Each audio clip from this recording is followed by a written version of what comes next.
On a rainy day in one of the Chinese cities, a mother was walking while carrying her baby, trying to escape from people who were chasing her. She stopped in a small corner and began to sing to her child to calm him down so he wouldn't feel afraid or anxious. Suddenly, a woman who lived nearby heard her and approached the mother. She suggested that she come inside her home to protect the child from the rain and prevent him from getting sick. The mother looked at the woman, then handed her the baby and said, "Take him inside for a moment. I'll just go buy him some medicine and come right back." Before leaving, she placed a coconut-shaped pendant around the child's neck, and then she completely disappeared. The woman tried to look for her, but she was nowhere to be found. Years passed, and the boy grew up. He was named Shu. 18 years later, Shu was walking with his adoptive sister through a local festival in their town. As they walked, Shu overheard talk about people who had recently developed supernatural powers, and their numbers were increasing rapidly. He soon saw a large crowd watching a man performing with fire. It looked like he had superpowers. Shu and his sister got closer to get a better view of the performance. The moment Shu saw the performer's powers, he suddenly felt as if time had stopped. No one was moving anymore. Then, in a strange twist, Shu was transported to a place in outer space where he saw a sword floating in the air. At the same time, the pendant around his neck began to glow for a few seconds. Then, everything vanished. Shu returned to the present moment and stared in amazement at the magician in front of him. He thought to himself, "There's no way this is a normal person. This must be a supernatural power." After the fire show ended, Shu's sister said, "That was incredible. Let's go backstage. Maybe we can find out how he did it and try to learn from him." Shu agreed, and they both snuck behind the scenes. When they arrived, they witnessed a group of people drugging the performer. He collapsed unconscious in front of them. Shu's sister panicked and screamed, which alerted the group, but Shu quickly stepped forward and said, "Oh, where's the bathroom? We were just looking for it and got lost." The group replied, "Are you kidding? This isn't a bathroom. And by the way, we're the police, and we're interrogating this man." Shu responded calmly, "Okay, understood," and walked away with his sister. But as he walked, he kept thinking about what had just happened. He said to himself, "That man definitely used his power during the show, and these people must be trying to capture him." Later, Shu asked his sister, "What do you think of these people with newly awakened powers?" She answered, "I know they're strong, but once my power awakens, I'll be stronger than all of them, and I'll crush them. I know, Shu, that even if your power appears, it'll be very weak, just like you. But don't worry, I'll protect you. After all, you're my personal chef." Shu was stunned by her words, then simply replied with a smile, "All right." After that, they returned home, and there Shu met the woman who had raised him when he was a child. He greeted her warmly, then went inside. Lu was sitting and watching news about people who had recently developed supernatural powers. Shu went to prepare something for her, but he realized they were out of pasta, so he decided to go out and buy some. As he walked down the street, memories from his childhood flooded his mind. How no one ever stood by him except Lu. Even when he was sick, she was the only one who visited him. She had even escaped from the orphanage just to live with him in his house. Lost in thought, Shu didn't notice a speeding car coming his way. It struck him, sending him crashing to the ground. Blood spilled from his head and body. It looked like the end. But suddenly something strange happened. The pendant around his neck began to glow and activate, healing all of his wounds. Moments later, Shu rose into the air, then fell back to the ground. He opened his eyes and said to himself, "How did I get hit by a car and feel no pain at all? Could it be that my supernatural power has awakened? It must be. But still, I can't just let the driver go unpunished." The man who hit him was standing nearby, staring at Shu, thinking he had surely died. But suddenly Shu stood up and acted like a ghost coming for revenge. The man was terrified. Numbers appeared above his head, and he ran off, jumped in his car, and fled the scene. Shu continued on his way to buy pasta. The shopkeeper was shocked to see blood all over Shu's head. Again, strange numbers appeared above the man's head. Shu was even more confused, quickly grabbed the pasta, and rushed home. While running, he bumped into two other people, and just like before, numbers appeared above their heads too. When Shu got home, Lu asked him, "What happened to you?" He replied, "Don't worry about it," then rushed to the bathroom. He checked his body, but there were no wounds or bruises at all. He went to his room and began imagining his power. Suddenly, a strange screen appeared in front of him. It displayed all the points he had collected that day. He said to himself, "Who are these people? I don't know any of them." Then he remembered what had happened, the numbers that appeared over people's heads. That's when he realized, whenever he annoyed or hurt someone, he gained magic points. The more he bothered them, the more points he earned. And with that, his power grew stronger too. Shu was thrilled. He thought, "I'll keep annoying everyone I meet. I'll become the next king of demons. The more I irritate people, the stronger I'll become." He continued exploring the strange screen in front of him. Suddenly, something called the Wheel of Fortune appeared. It could be spun once for every 100 points. He checked his balance. It was 900 points. Nice, he said. That means I have 9 spins. Shu started spinning the Wheel of Fortune once, then twice, but got nothing each time. Just the message. Thank you for participating. On the third spin, however, a magical apple appeared. As soon as Shu ate it, he felt a strange energy surge through his body, as if it were healing all his wounds. Excited, Shu kept spinning the wheel even more until he received a scroll. It had the lyrics of the song his mother used to sing to him when he was a child. He tried singing it while closing his eyes, and suddenly, he felt something unusual happening inside his body.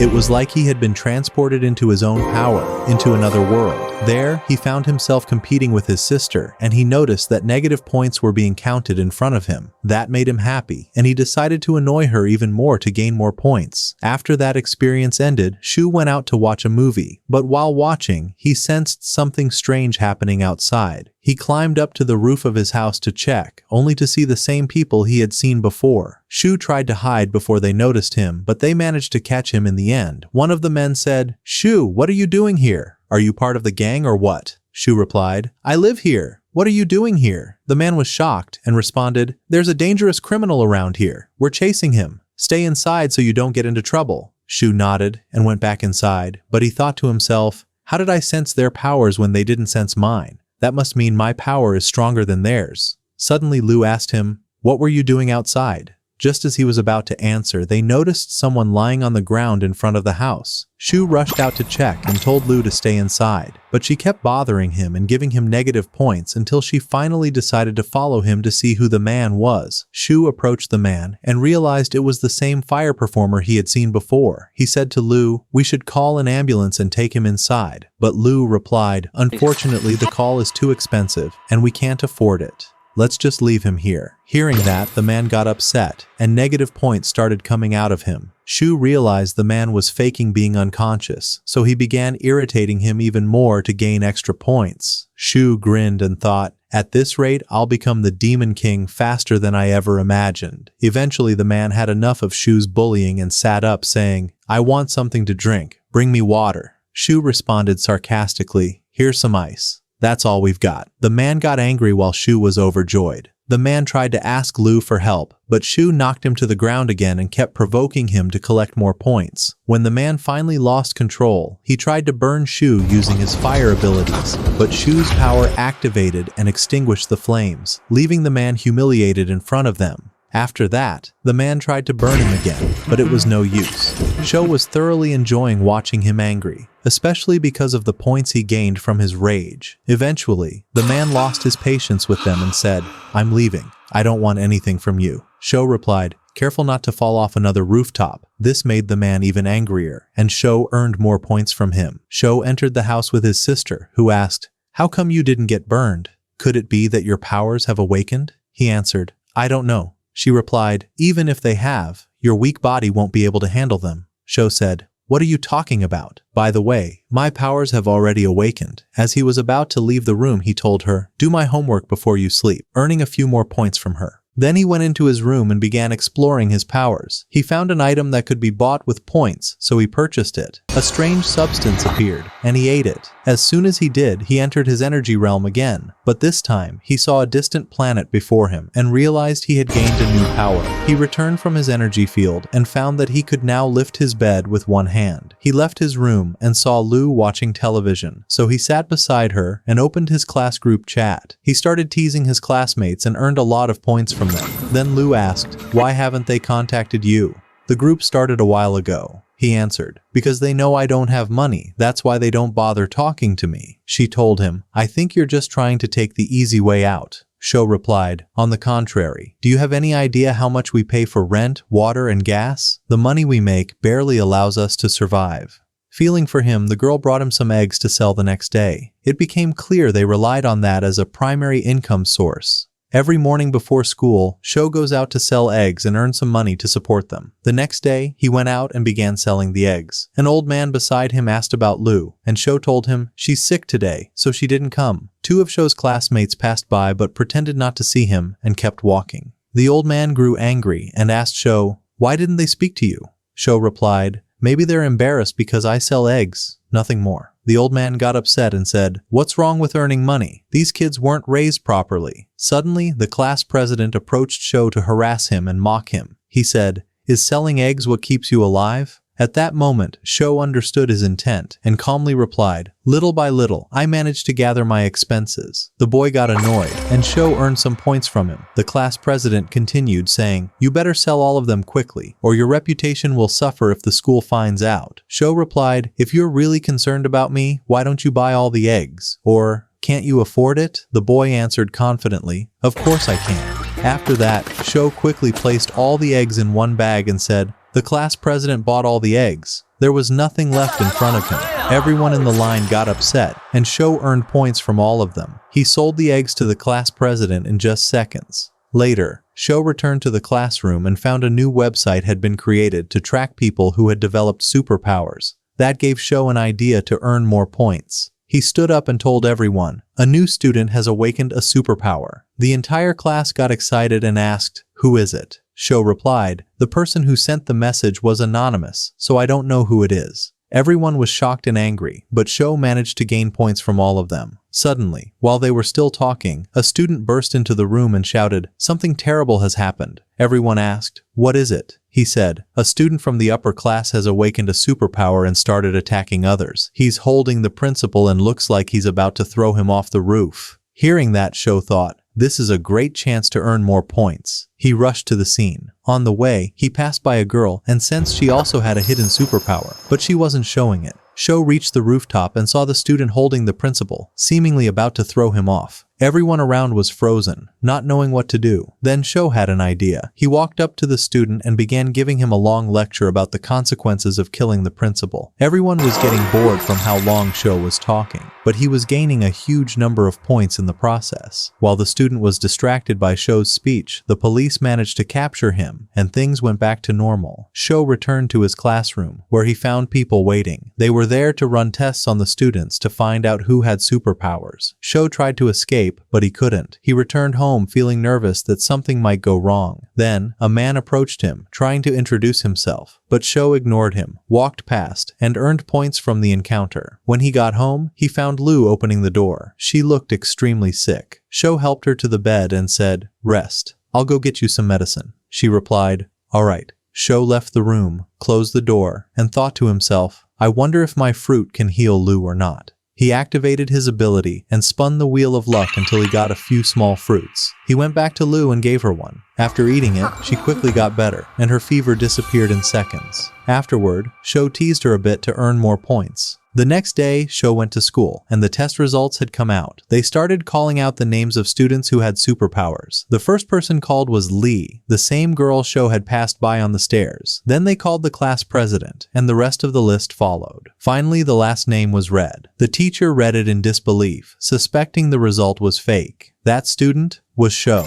the one who had already earned a crazy amount of points from the entire class after everything that had happened. The next day, a new student arrived at the school and sat next to Sho after the girl who used to sit there left, fed up with his constant teasing. The new student's name was Gia. As soon as he sat down, Sho, as usual, started messing with him to earn some points. He asked, "Has anyone ever confessed their love to you before?" Gia replied, "Yes." Sho added, "I don't mean boys. Has a girl ever confessed to you?" Gia was shocked by the question, and Sho earned some points from him. That evening, the students who had superpowers gathered at the school to train and practice using their abilities. Sho went to the classroom and discovered that the trainer was the same man he had met several times before. The trainer began by asking the students, "Does anyone know the sodium-potassium mixture?" The class president raised his hand, but the teacher ignored him and chose Sho to answer instead. He said, "Go ahead. Answer." Sho responded, "The sodium-potassium mixture. That must be the path to heaven, right?" The teacher became angry and said, "I was wrong to ask you in the first place." Then the teacher explained that this substance represents efficiency, and that anyone whose blood touches the liquid will cause it to change color based on the strength of their superpower. The darker the color, the greater the power. He added, "I'll distribute test tubes to all of you to measure and classify your current level. But know this is only your current strength. Your level will increase with training and effort." After distributing the tubes, the test results came in. Sho received the lowest result because he had eaten a fruit that drastically weakened his powers. He did it on purpose to keep his true strength hidden. At that point, the class president tried to mock Sho because of his low score, but Sho annoyed him even more with his usual witty remarks, frustrating both him and the others. Later, Sho returned home and activated his ability. A message popped up about a new item added to the Wheel of Luck. He began spinning the wheel and received a new item called tofu. It smelled awful but tasted amazing, if you could get past the smell. When Lu smelled it, she said, "Where did you get that disgusting thing from? Get it away from me." Sho replied, "Would you believe me if I said I won it by chance?" She said, "Definitely not." Sho kept spinning the wheel until he had 50 pieces of tofu. Lu said to him, "Don't you have any juice or anything else?" "All you have is tofu." Sho replied, "That's all we've got." He kept spinning until suddenly a document appeared. He was about to open it, but suddenly, a powerful energy surged into Lu, and time itself froze. A black beam pierced the sky, then their house, and entered Lu's body. In shock, the girl said, "Sho, what's happening? I don't understand anything." He replied, "Close your eyes and focus on your power. Maybe you'll understand." She closed her eyes, and suddenly her star map appeared, meaning her superpower had finally awakened. She was overwhelmed with joy at discovering her new ability. After that, Sho went into his room, thinking of a way to get rid of the tofu he had and make some profit from it. He kept thinking until an idea came to him. He decided to sell it to earn some money, and whoever smelled it and didn't like it would get annoyed, giving Sho negative points to collect. The next day, Sho got ready to sell his tofu.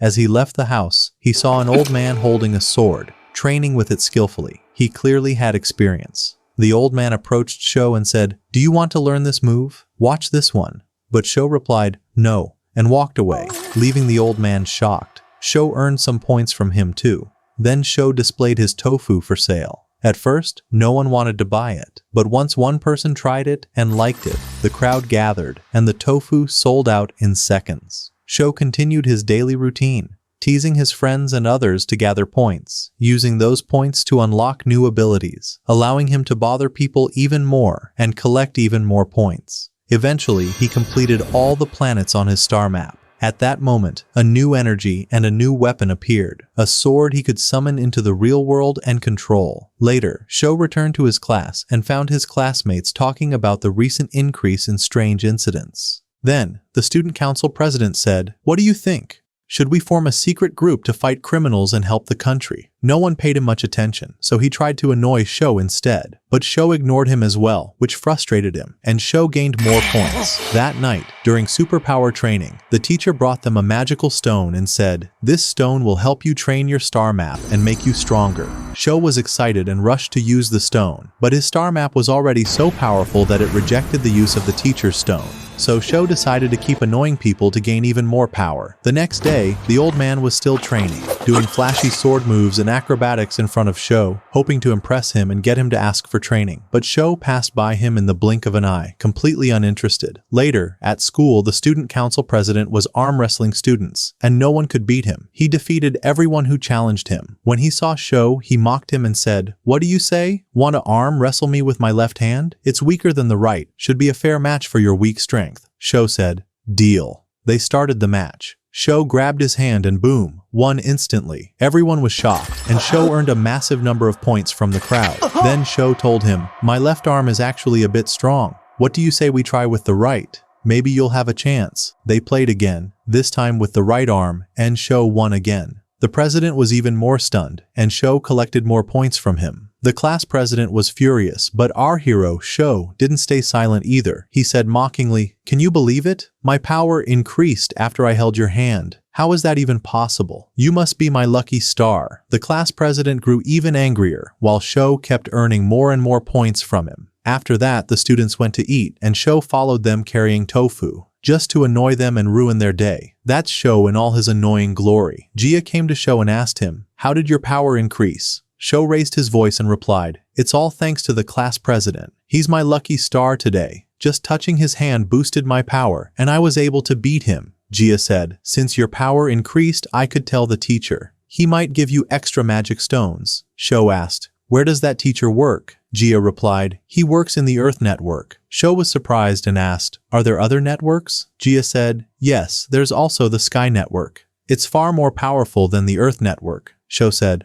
"Alright, got it. When Sho returned home, he heard people talking outside. He eavesdropped and realized they were from the Sky Network. Their leader went to the old man and offered him a position in the Sky Network, but the old man refused, saying, "I'm not free right now." The leader replied, "Fine, but you should know. The vacant position in the Sky Network is meant for you and no one else." Then they left. Sho, who had been watching from afar, realized the old man had a connection to the Sky Network, so he decided to learn swordsmanship from him. The next day, Sho approached the old man and asked him to train him. The old man was delighted and said, "Come anytime you want." Sho responded, "All right, but I have one condition." The old man asked, "What is it?" Sho said, "I want you to help Lu with her studies. I'm too busy to tutor her myself right now." The old man was irritated, and Lu was even more annoyed. Meanwhile, Sho continued earning points from both of them as usual, and the day ended like that. The next day, Sho was sitting in class when he noticed his points were rising. He was confused at first, then realized it was because of Lu. She was giving the old man a hard time during their lesson, and her power was reacting, helping him earn more points. While leaving class, Sho saw Sai walk past him. She was unusually calm, almost too calm, as if she was hiding something.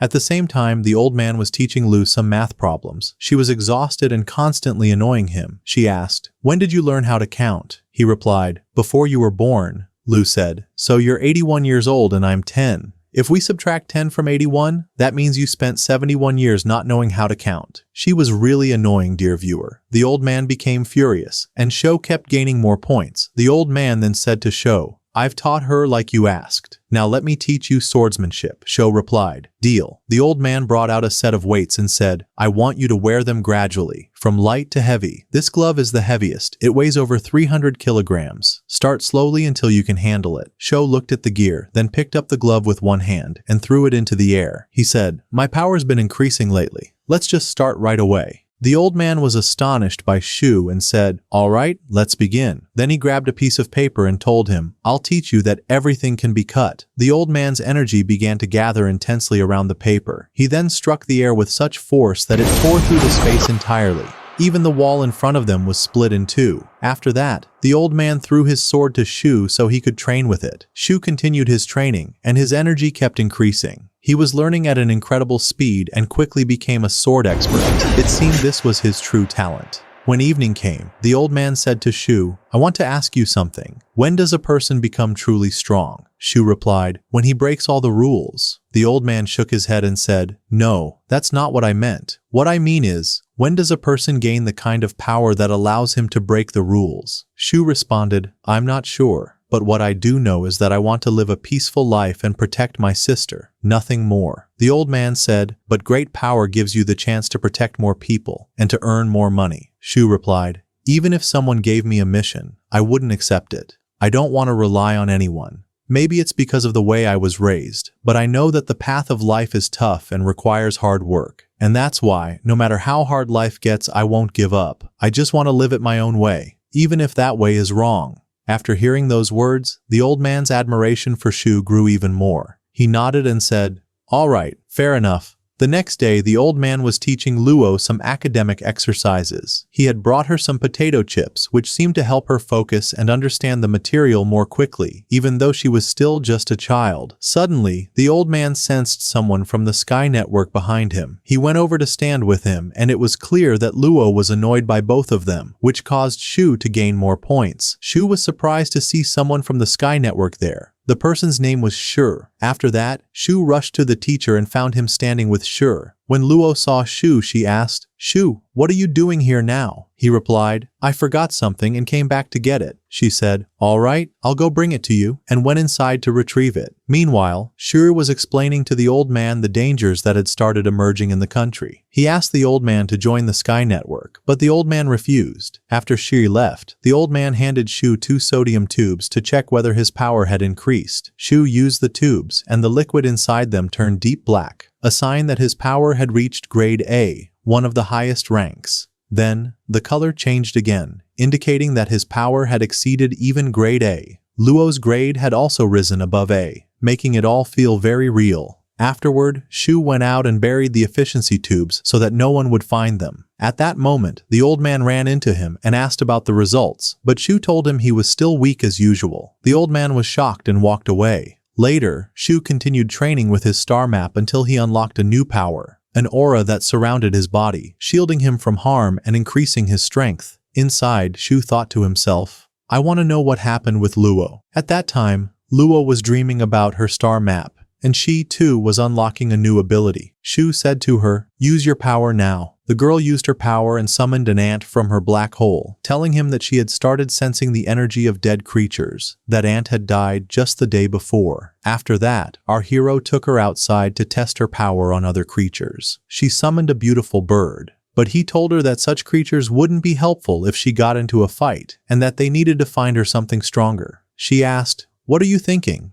He replied, come with me. I'll get you the best thing to use as a weapon. She said, all right, and went with him. He took her to a pig shop so she could summon a creature that fit her dark energy. She said, do you want me to become the pig girl or what? He laughed and replied, yes, and continued teasing her like usual. They waited until one of the pigs was slaughtered, then returned home. He said, summon your pig now. She replied, okay, and did. Sho tried to check if it was just like a real pig, and in the end, discovered it was. So, he pulled out his sword to see if he could kill it, and he did, in a second. At that moment, Lu was about to finish Sho off, but he told her, I'm sorry, I'll cook dinner for you. So she calmed down and sat to eat with him. While eating, Sho seemed very happy. Thanks to the money he had started earning recently from selling tofu, their living conditions were getting better. He told her, soon, we'll be able to buy this house. No more rent. But suddenly, Sho sensed people with supernatural abilities nearby. He went out to spy on them, and Lu clung to him, insisting on going with him. Don't worry, I won't slow you down, she said. They ran toward the source of the energy to catch up with the events. At the same time, the gang had gathered on a bridge and was preparing to confront the police. Sho and Lu stood watching the battle. One of the policemen was effortlessly deflecting the criminals' attacks. No one could get close to him, but suddenly he lost focus, and one of the criminals charged at him. After realizing his strength, the officer started running to reach his teammates. He did, and another round of fighting began. The criminal was incredibly strong, classified as a 4th-rank threat,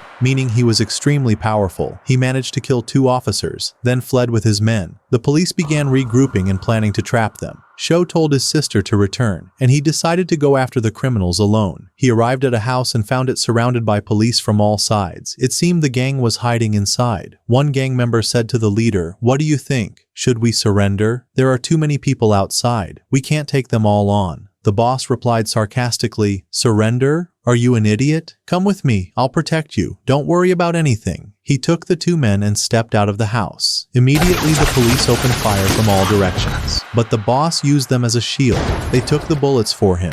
He was a truly wicked creature. The police began chasing after him. One of them threw his sword and managed to pierce his body. They thought that was enough to kill him, but no. The criminal stood back up as if nothing had happened. He looked at them and said, so, are you ready to die? Then suddenly, everyone noticed Sho descending from above. Would you believe me if I told you I came here by accident? He said. The police grew angry, thinking he was one of the criminals, and some of them were ordered to attack him. 2 men charged at full force to kill Sho, but he was incredibly skilled. No one could even touch him. He fought them both with high-level mastery. At the same time, a few police officers began attacking the criminal, and it seemed like they were about to defeat him. But the criminal struck one of them and provoked the other before finishing him off completely. That guy was unbelievably strong. Meanwhile, Sho had already finished off his 2 opponents and stood watching the others. Suddenly, a metal plate beneath his feet came loose, and he fell to the ground. A police officer tried to take advantage of the moment and strike him mid-air, but in the end, he was the one who lost. That left only the criminal and Sho to face off. The criminal looked at Sho and said, your turn to die. But suddenly, Sho powered up and the 2 clashed. Sho's strength was overwhelming, and he managed to defeat the criminal. Sho had proven to be a true master. After the battle, Sho returned home and was met by Lu, who was very worried about him. He reassured her, saying, don't worry, everything is under control. Come with me, I want to cheer you up. She replied, didn't you say that yesterday? And you ended up taking me to a pig shop. He laughed and said, no, this time it's different. Don't worry. They went out together and ran into the old man who asked, where are you 2 headed now? Lu replied, Sho is just taking me to a nearby restaurant, right, Sho? He confirmed, yeah, that's right. They climbed over a few rooftops, and Sho asked Lu to scan the area within a kilometer to check if anyone suspicious was nearby. She said, okay, summoned her bird and scanned the area. There's nothing, she said. He replied, great. I'll go check it out myself, and if everything's clear, I'll tell you to come. Lu agreed. Sho arrived at the spot. found it empty, and sent her a message to join him. When Lu arrived, Sho asked, "Do you sense any dead energy here?" She replied, "Yes, 3 people, 1 tall and 2 short." He said, "All right, take the tall man's energy." She absorbed it, and he told her, "Now summon it, so we can confirm if it's the one." She said, "I'm out of energy right now. I'll need a day to recover." He replied, "All right, no problem. We did great today. Let's head back." Lu responded, "Head back? Weren't you taking me to a restaurant?" Sho said, "Weren't we just joking?" She snapped, "No! You want us to go back on empty stomachs? You want the old man to talk trash about us?" He laughed and said, "Okay, fine. Let's celebrate what we achieved today." He took her to a restaurant downtown. They sat and ate. She clearly had a big appetite. While they were eating, Sho said to her, "What happened between us today must stay a secret. Don't show your powers to anyone." She nodded and said, "Okay." Sho looked at Lu as she ate and said, "I know that living with me is hard. If you were still at the orphanage, you'd probably be eating better than this. I know my financial situation is affecting you, and I'm sorry if I've let you down." Upon hearing his words, Lu started to cry and said, "I don't care about the food or anything else. I just want to live with you in our home." Sho was deeply moved by her words. He began to remember how close they used to be when they were younger, and he recalled the first time he was able to gather enough money to rent the house they currently lived in. Then he told her, "I want the same thing. I want to live somewhere I can call our home, and from today on, we'll stay together forever." Lu was overjoyed by his words, and the day ended on that warm note. Meanwhile, the Sky Network held a meeting to investigate the identity of the person who defeated the criminal. They said, "From the way he spoke and acted, he seems like a teenager. But if a teenager can already reach this level of power, what will he become when he grows up? We need to find him quickly." At that time, Sho was out selling his tofu. His reputation had grown so much that all his tofu would sell out within just 10 minutes. Sho felt a bit upset because he could no longer absorb negative emotions from people. They all seemed to love the tofu and its scent. While he was selling, a man approached him and asked about the tofu. When Sho told him it was sold out, the man got upset, and Sho gained 50 points from that. That gave him an idea. Later, another man came up and said, "I want tofu." Sho replied, "You want tofu?" The man said, "Yes." Sho said, "Come closer." The tofu is completely sold out. The man got even more upset, and Sho earned 100 points from him. The next day, Lu, who had been asleep, felt her energy return. She woke up, went to Sho, and shared the news. Then she showed him the creature she had summoned. He asked her, "How do you control it?" The girl replied, "It does whatever I want. I could even make it hit you right now if I wanted." "Please don't," Sho said, pleading. Then Lu told him that she could also see their memories. She added with a smile, "By the way, your punch was really strong." Sho replied, "You can see their memories too? That's great." Suddenly, Lu said she saw in one of their memories a place where a large amount of stolen money was hidden. She suggested they go and retrieve it. But Sho refused, saying, "We can't do that. If we take it, we'll have to hand it over to the police. Then they'll ask us how we found it, and people will find out about your powers." Lu became upset and said, "Why don't we just keep the money and buy the house we're living in? Can't we use it for something that will help us?" Sho replied, "I want to buy that house too, but not in the wrong way." Then he started teasing her even more, which made her even sadder. She left him and walked away. The next day, Sho went to school and found the entire class talking about the incident that happened on the bridge. When Sho saw them, he began teasing everyone again and gained some points from them. Afterward, Sho sat in his seat and asked Jia about the Blessed Land. Jia told him, "It's a land filled with spiritual energy. If you train there, your power will increase quickly, and you'll reach awakening." Sho replied, "That sounds good, but the land is really expensive. Isn't there another way I can train?" Jia answered, "There is. You can use magic stones instead. I heard they'll be giving us some tomorrow." Sho said, "All right then, that's perfect." The next day, a new principal arrived at the school. He was a member of the Sky Network and had come specifically to train the Dewan class, also known as the Special Abilities class. As soon as the principal, named Li Xiao, walked past Sho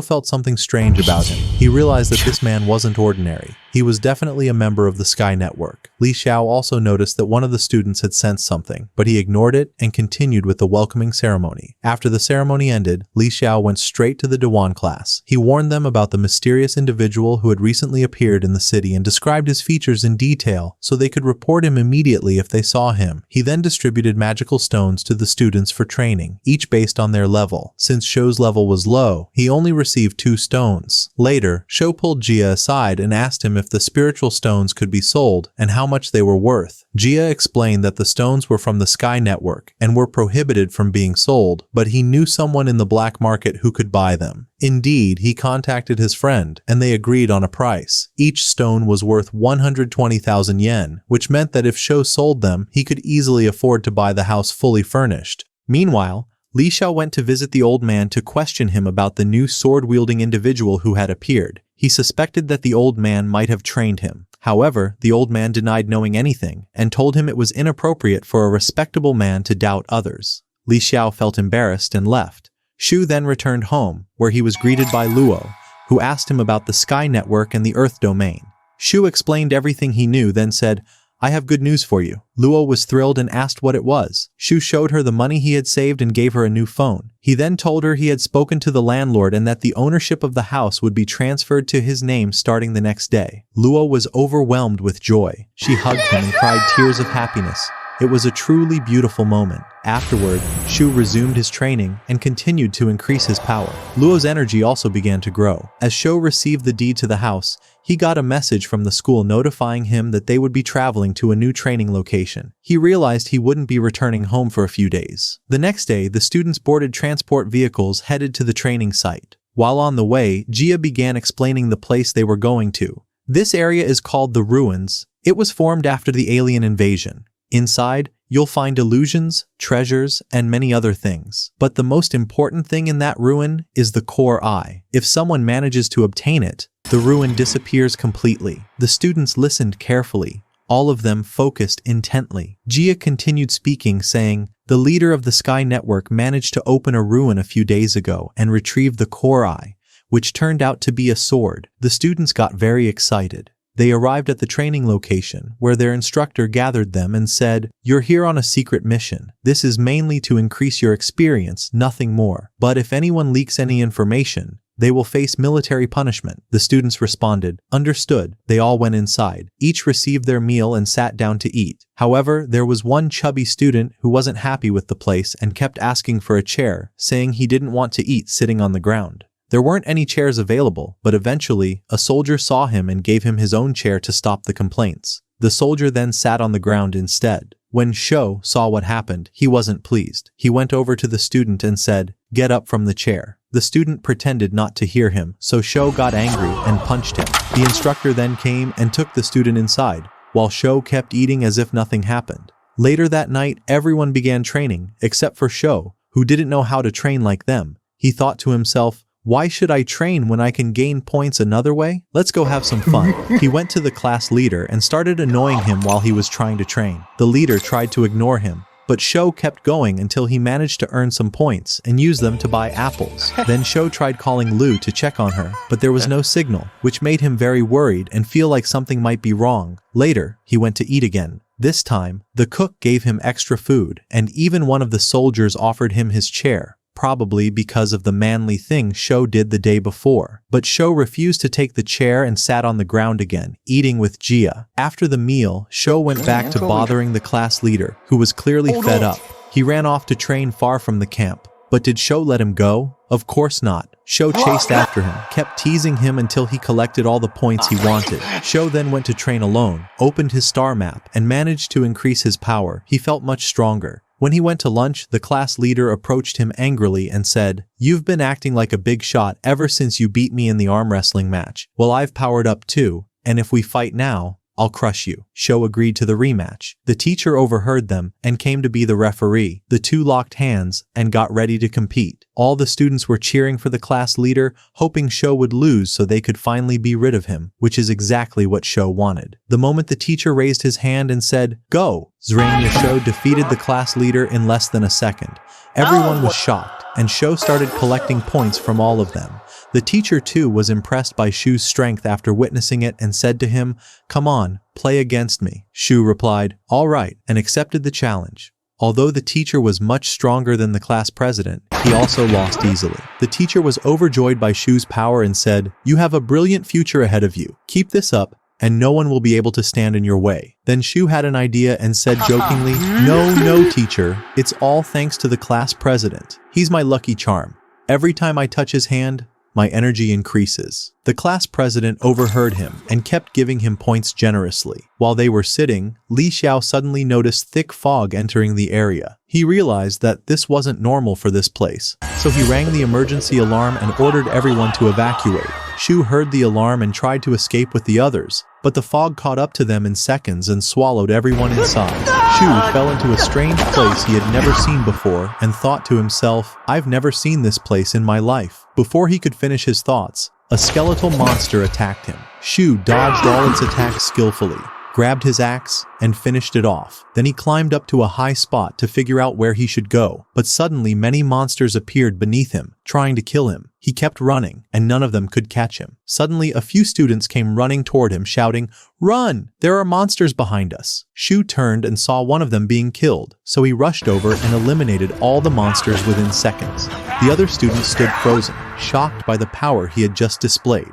Suddenly, a monster surrounded Sho, and he didn't know what to do. The other students just stood there watching, and none of them dared to help. Sho then gathered his strength and managed to defeat the monster. Afterward, he approached them and said, "This place isn't safe. Go find somewhere else to hide." One of the girls replied, "But where are you going? Stay with us and protect us." Shu didn't respond. Instead, he said, "Monsters can only be killed by cutting off their heads. Take this axe and fight them." Then he left. After he walked away, one of them said, "We should have helped him. Maybe he would have stayed with us." That day ended, and later Shu began fighting skeletal warriors to obtain a weapon. He successfully defeated them and took a sword from one of them. He kept running through the ruins, searching for a place to hide before nightfall. While running, he saw someone fire a flare into the sky. Without thinking, he ran toward the flare's location and launched another flare to the ground. Looking toward the source of the flare, Sho saw a person standing there holding a flare gun who was strangely emitting energy points. At that moment, Shu suspected this might be the spy Jia had warned him about.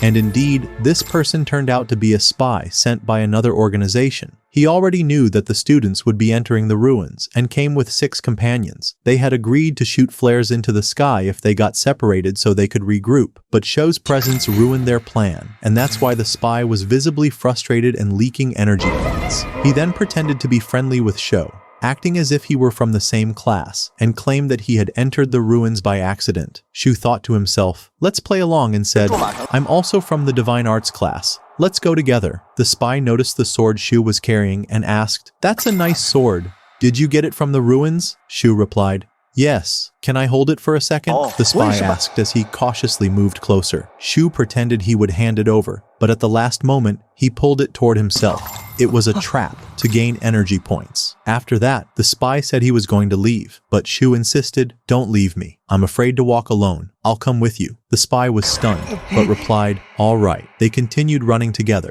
Shu pretended to be slower and unable to keep up. The spy thought he could outrun him and escape, but to his surprise, Shu kept up effortlessly, matching his speed. Then suddenly, monsters began emerging from underground to attack them. The boy was trying to escape from the monsters, and Sho pretended to be scared as well, running alongside him. The boy wanted to take the weapon from Sho, while Sho was just messing with him. Then Sho shoved him and ran far from the skeletal monsters. The boy was about to die, but he pulled out a hidden knife and managed to kill the monsters with it. He kept running until he reached Sho, furious and wanting to kill him for pushing him. But he decided to kill him while he was asleep so he wouldn't resist or cause trouble. Later, the two of them went to a high spot to rest. Sho pretended to sleep at first, and when the boy came close to kill him, Sho opened his eyes and said, "I'm fine now. I won't need any sleep." The boy was enraged. In the morning, Sho went down to get food, pulled out some tofu, and started eating. When the boy saw the tofu, he was shocked and asked him how he made it, insisting it was impossible he had it with him. Sho kept teasing him until the boy finally lost it and decided to kill him. The boy was very strong and managed to land some hits on Sho, but Sho wasn't easy either. He dodged all the attacks and struck back.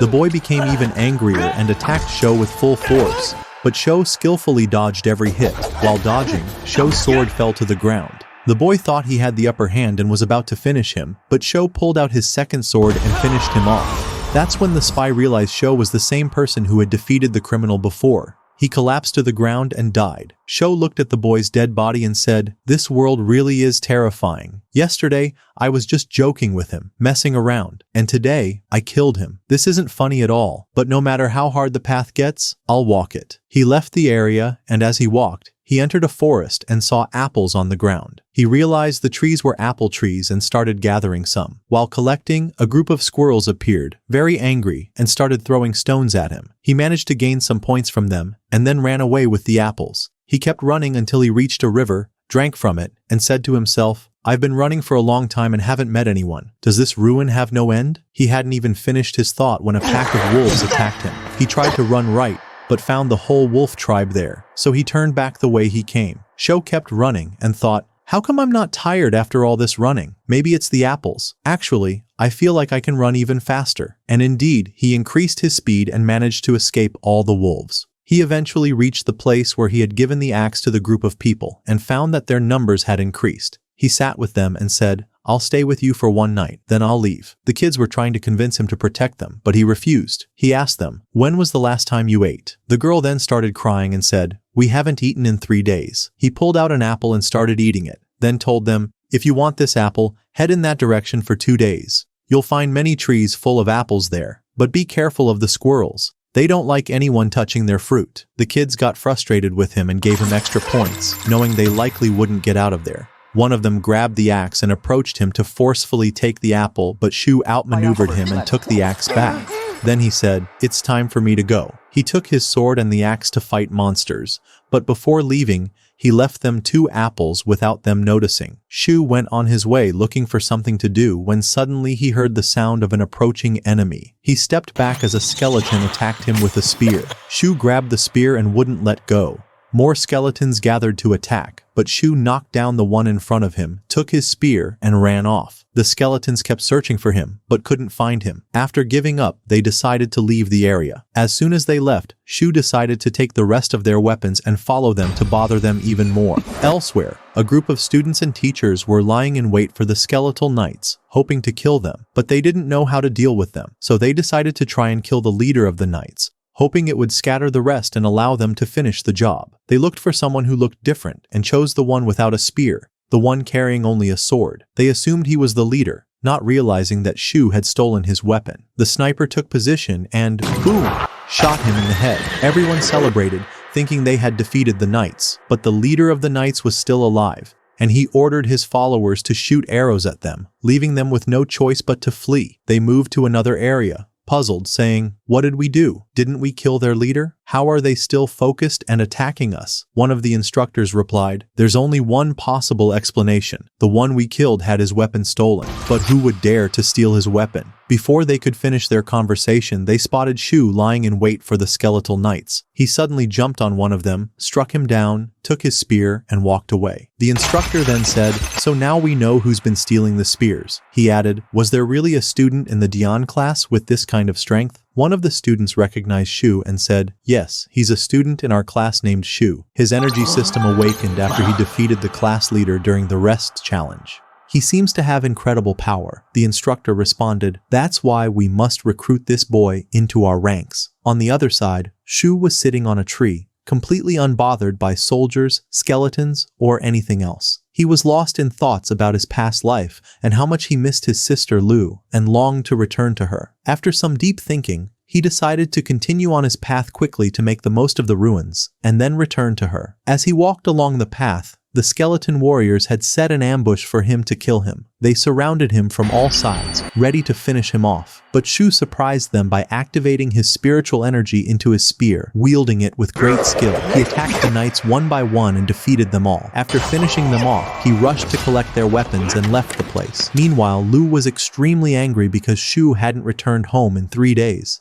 She was planning to scold him when he came back, but then she found a letter he had left. When she read it, she was overjoyed and decided to wait for him. Back to the teacher and his group. As they walked peacefully, they were shocked to find that all the skeleton warriors had been wiped out. Not only that, but their weapons were also gone. Of course, everyone quickly realized this was Shu's doing. It was his style. The teacher became more and more impressed by Shu's overwhelming strength and decided to create a plan to help him defeat the last remaining skeletons. At that moment, Shu had reached a new area where he activated his star map. He pulled out a yellow fruit and ate it. It appeared to give him even more control over the spears. At the same time, the students and teachers were lying in wait for the final group of skeletons to ambush them. Suddenly, a spear came crashing down from the sky and took out one of the knights.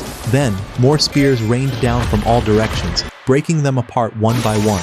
Shu then appeared and finished off the remaining enemies with his own hands. After witnessing this, the teacher decided to join him with the rest of the students to help. But Shu had already finished off all the knights in seconds, before any of them could even reach him. Everyone came down afterward, and they were all in shock at Shu's incredible power. The teacher was approaching to thank him, but before he could speak, Shu said, "All those weapons behind me are mine. I won't let you take a single one." The man replied, "All right, don't worry. I won't take anything. But isn't all that gear a bit too much for you? You won't be able to carry it all." Shu replied, "You know what? You're right. There are a lot of people behind me." Then he walked over to the weapons and acted like a street vendor. He sat down and called out, "Any spear or sword for 1,000 yen. Come get the best weapons from the skeleton soldiers." The kids gathered around Shu and began exchanging their expensive tools for weapons so they could fight the monsters. Shu was overjoyed. 2 of Shu's classmates came along with a bit of money and wanted to buy a sword. Shu told them, "With the little cash you have, all you can get is a hatchet. But don't worry, it's solid and cuts well." The guy was thrilled and walked away. Shu then muttered, "Finally, I got rid of that crappy axe." The boy got annoyed and energy points appeared from him. Then the teacher gathered them again,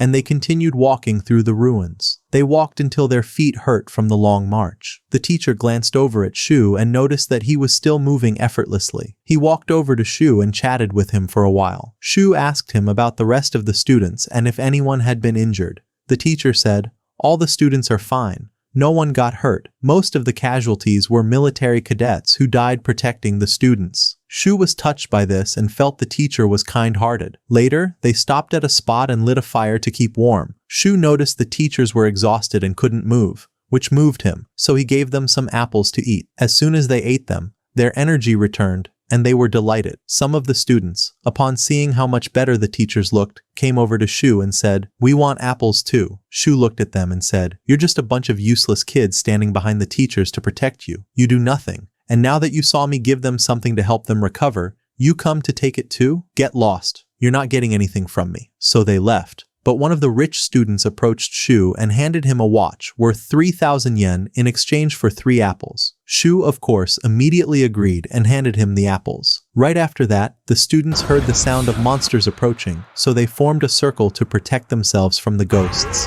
At that moment, Shu felt as though his sword wanted to emerge from within him and slay the ghosts, but he held it back, knowing he couldn't let the others see it. However, once the ghosts sensed the presence of Shu's sword, they became terrified and fled the area entirely.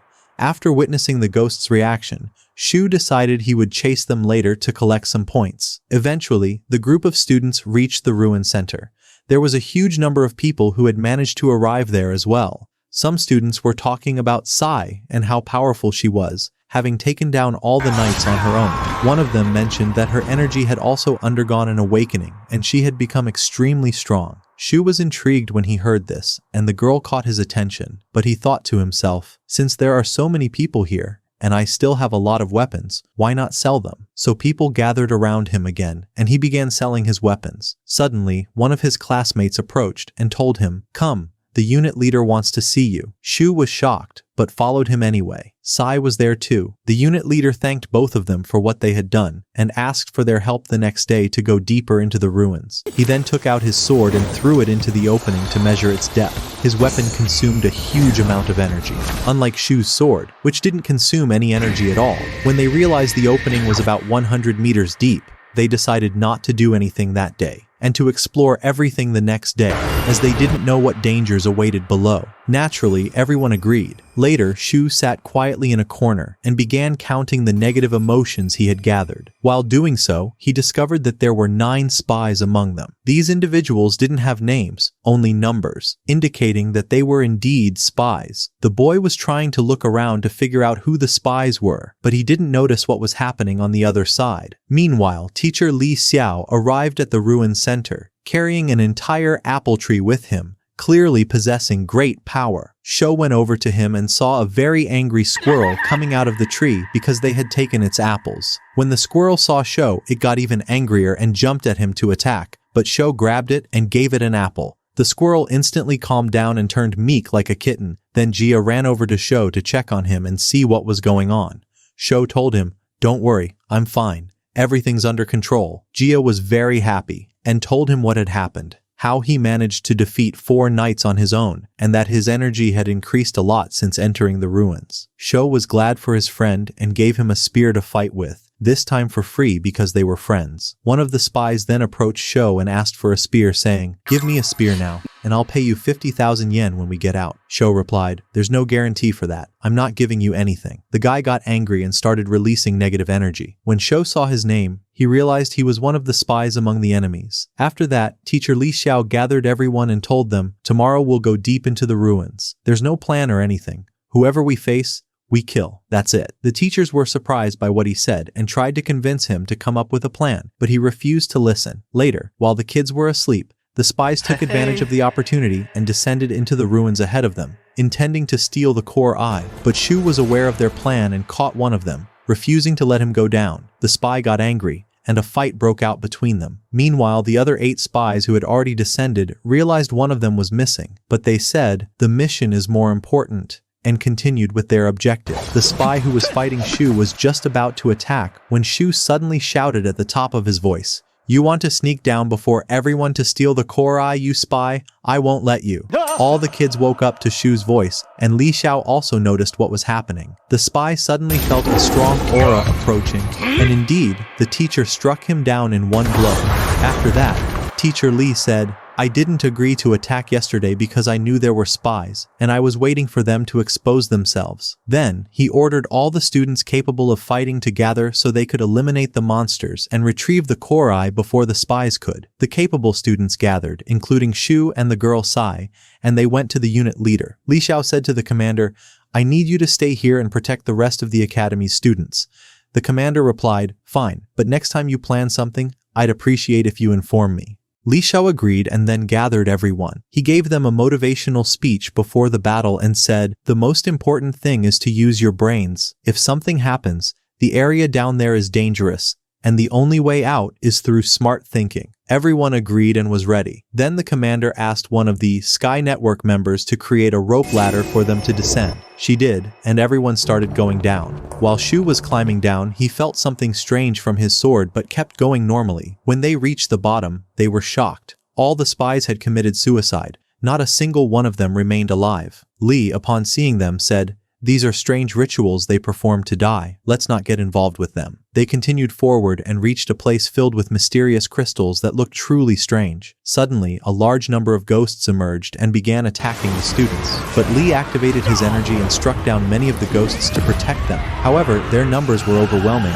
and they surrounded the rest of the group. The teachers quickly realized that the ghosts had weak bodies and were easy to eliminate, so they joined the fight. Everyone fought skillfully, except for Shu. Every monster that approached him would flee upon sensing the powerful aura from his sword. Shu grew frustrated because no one was attacking him, so he decided to start killing ghosts himself. After defeating several of them, Shu noticed his sword absorbing their energy, making him even stronger. But then, suddenly, a ghost hand killed one of the soldiers during the battle. The shocking part was that this wasn't an ordinary ghost. It was the same person who had been among the spies. The ritual the spies had performed was meant to turn him into a ghost, so he could sneak in and steal the Eye of Formation unnoticed. Li, upon witnessing what happened, grew furious and cast a powerful defensive spell to eliminate him. Then Li Xiao gathered the other teachers to discuss a way to defeat the ghost, but they had no idea where it was or how to locate it. Suddenly, Shu felt his sword guiding him and telling him to strike to the right. He obeyed, and to everyone's surprise, hit the spy directly. Li was stunned and asked, "How did you know where he was?" Shu replied, "Would you believe me if I said it was luck?" Li said, "No." Shu said, "Then strike over there." Li followed the suggestion and once again hit the spy. Shu was shocked that it worked again by chance. After a few more attempts that missed, Li realized the earlier hits really had been lucky. He then stepped away from Shu and prepared to continue the mission. Suddenly, a massive gate opened and countless enemies began to emerge, threatening to annihilate them. The leader of the skeletons appeared and said, "How dare you enter my fortress? None of you will leave here alive." Li turned to the students and said, "Do you see that spear he's holding? That's likely the Eye of Formation. Leave him to me. I'll defeat the enemy commander and take it from him. The rest of you, Protect yourselves and wipe out the others." Everyone agreed and the battle began. Lee fought fiercely and was able to strike the enemy leader and even kill his horse. But the commander, enraged, went all out, and the two engaged in a deadly duel. Meanwhile, the Sky Network members and the students began battling the weaker monsters and successfully started taking them down one by one. One of the monsters was about to strike Sho, but Sai managed to protect him and defeated all the remaining enemies on her own. Shu got excited too and rushed forward to fight, but as soon as the skeletons sensed the power of his sword, they fled in fear. At that moment, Shu decided to leave the battle and head deeper into the castle, hoping to find something valuable before returning. He actually entered the castle, but he felt something strange within himself, like his sword was warning him that someone was watching him. He walked into a certain area where a spy was hiding, waiting to assassinate him. However, the sword noticed him first and eliminated the spy instantly. Meanwhile, the battle between Lee and the enemy commander raged on fiercely. Lee managed to grab the commander's spear and refused to let go, despite the commander trying to shake him off to the left and right. At the same time, Shu arrived at a very strange place with a sign that said, "No entry." Of course, he decided to enter anyway. As soon as he walked in, he found many guards standing motionless, all holding spears. When Shu saw the spears, he approached them to take the weapons, but the moment he got close, the guards began to move and attack him. Shu drew his sword, and all the guards were terrified of its power and backed away. He began collecting the spears from them one by one. One guard refused to give up his spear, but Shu pulled out his sword and threatened him. The guard couldn't resist, so Shu took the spear by force. Then, Shu moved through the remaining guards, taking all their weapons. Meanwhile, the enemies had overwhelmed the teachers and students, and the situation was getting worse. One of the teachers was about to be killed by the skeletons, but the girl managed to wipe out all the enemies in an instant. Master Lee continued fighting the enemy commander in an intense battle. The commander managed to restrain Lee and prevent him from moving, but Lee unleashed all his power and attacked again, grabbing one of the commander's spears. At the same time, Sai had taken down a large number of enemies, and her energy was nearly depleted. At that moment, Sho had approached a place that appeared to contain the true core eye. The enemy commander sensed Shu's presence, left his spear with Lee, and rushed swiftly toward Shu's location. As for Lee, after taking the spear and realizing the ruins didn't disappear, he understood that it wasn't the real core eye. He continued chasing the commander until he reached the guards. The enemy commander then ordered the guards to kill Lee, and it seemed that he had fallen into a trap. Meanwhile, everyone's energy had completely drained, and hope began to fade from their hearts. They believed their end was near. But just before the commander reached Shu, Shu opened something, revealing the true core eye. The moment he touched it, everything in the ruins began to vanish. The commander and everyone with him disappeared, and everything was absorbed into the core eye.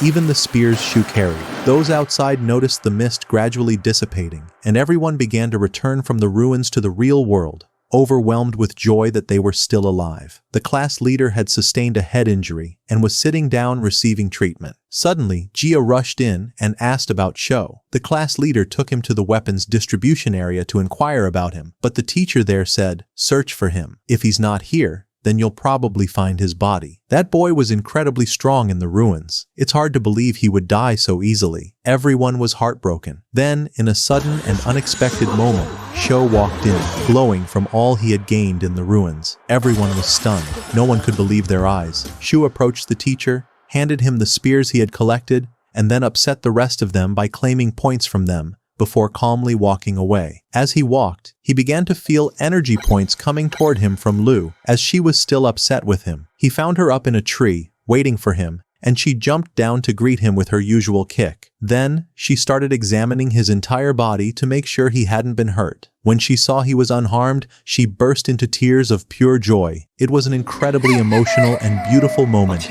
dear viewer. After that, the boy apologized to her for leaving her alone all that time and embraced her. He then promised to take her to the best restaurant in town as a way to make it up to her. The girl was overjoyed, and the day ended with that touching scene. After Master Li Xiao exited the ruins, he headed toward the Sky Organization to inform them about what had happened, and that a certain individual had managed to steal the core eye. The unit leader caught up with him before he left and asked what he should tell the reporters who were swarming the place. Li told him, "Tell them there's something urgent behind me, and that I'm heading to the organization because I suspect the spies are the ones who took the core eye." The man replied, All right. Meanwhile, Shu and his sister were returning home safely when they ran into the old man, who started checking in on them. The old man told Shu, "Poor training is like rowing against the current. If you stop, your body will weaken and regress." Shu replied, "You're absolutely right. But safe training is 100 times better than those ruins." Then the old man told Shu that his sister had been going out every day looking for him, even climbing the tallest tree in the city, hoping to catch a glimpse of him returning. Shu, upon hearing that, was overjoyed, while his sister appeared quite embarrassed. After that, Shu returned home and asked his sister to summon her creature. She did, and asked, "What do you need him for?" Shu said, "Just watch." He activated his power and brought out 2 energy stones. Lu was shocked and asked, "Where did you get these from?" Shu replied, "After I started defeating ghosts, my sword absorbed their energy and converted it into this crystal. As for the colored crystal, it resulted from absorbing a strange entity, not our concern." The girl then asked, "So what are we going to do with them?" Shu answered, "If your creature eats it, it'll boost his power and level him up." So the creature ate it, and his dark energy began to rise significantly. But suddenly, he started laughing uncontrollably, and the 2 of them were stunned by the result. Lu shouted, "What kind of crystal did you give him?" "A laughter crystal? First, you killed my pig, and now you give me this laughing crystal? You're completely useless." Some dark points emerged from her in frustration. Shu quickly said, All right, I've got another gift for you." He pulled out 2 apples he had gotten from the ruins for her to eat, and the girl was extremely happy with them. While Lu was eating, the squirrel saw her and was extremely upset. But when Lu saw him, she was very pleased and said, "From today, you're my pet." She named him Xiao and started playing with him. At first, the squirrel was angry and didn't know what to do, but after Lu gave him some chips, he liked them and became cute again. She told him, "If you want more chips, you have to follow me for the rest of your life." The squirrel agreed, and it was one of the funniest scenes. Meanwhile, Shu entered his room and brought out the formation eye. He used his power on it and connected his consciousness to it. Suddenly, he found himself flying in the air as if surrounded by a magical aura. It turned out that this formation eye was called the Seal of River and Mountains, and it granted him the ability to observe the surrounding areas without being seen. Shu then returned to his senses but felt something strange in the seal.